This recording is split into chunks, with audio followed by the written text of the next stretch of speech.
So the main thing is your angle. Your angle, make sure you can see everything and keeping that distance when you drag it.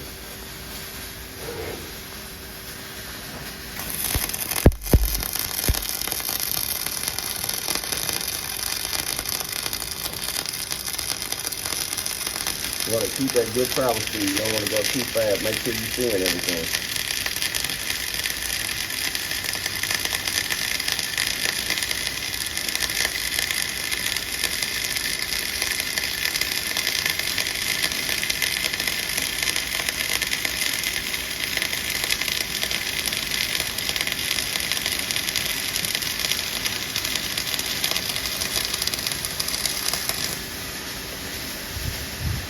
That's pretty much it. You see, I kept that angle, and you can tell by the slag I was going the same speed, and that's it.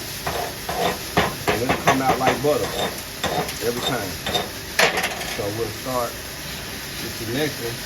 You just started right over here and bringing it back that way. Hold on, fam.